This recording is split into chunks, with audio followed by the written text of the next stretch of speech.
Today I'm going to give you another in-depth tutorial on Team Shieff's Michael Jackson or the Billie Jean Pattern. This move combines the overhand sneak with the underhand sneak on the opposite side. So step number one to master this is to understand how to make the pivot with your foot. Basically, this move is very similar to doing a dragon switch, but instead of jumping, now you're anchoring both your feet on the ground. So what you want to do then is you have your front and the back side of your swing. And what you do is you turn and twist your body like so, while keeping your feet anchored.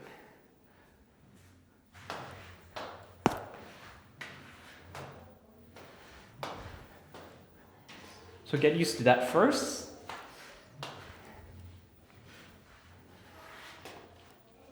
The easiest way to think about how you want to twist or turn is when you twist to your right side, you put your weight on your right leg, allowing your left leg to come up.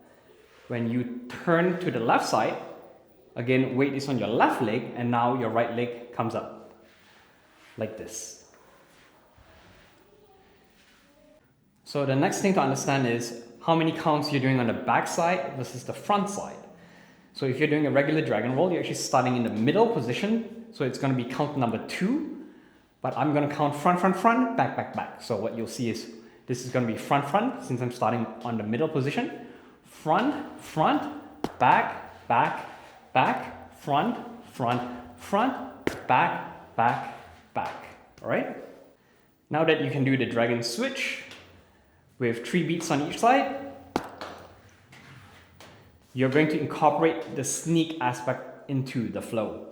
So what's going to happen is, because you're going right to left like so, it's going to be an overhand sneak on the right side, and on the left side, it's going to be an underhand sneak.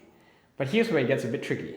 So what's going to happen is, on the right side, you're not sneaking overhand to the back, i.e. overhand on your right side, which is your back side.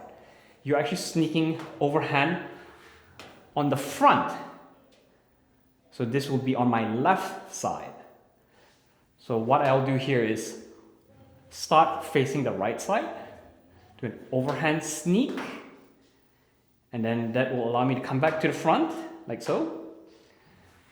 Sneak, front, underhand sneak, and now the underhand sneak is on my right side here, where I have my left side coming behind my back over to the right side.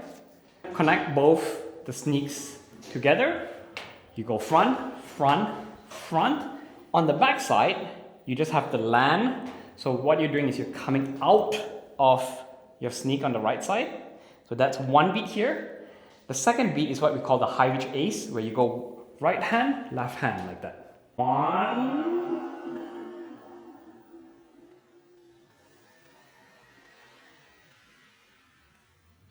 2, 3, 1, 2, 3. As with this move and as with all moves, you want to practice going in the other direction as well. So in this case here, overhands on my right hand side. So I'm doing the overhand sneak on my right, underhand sneak on my left. I want to make sure that I face the other direction while I keep the rope rotating in the same plane, so that I can practice going the other direction as well.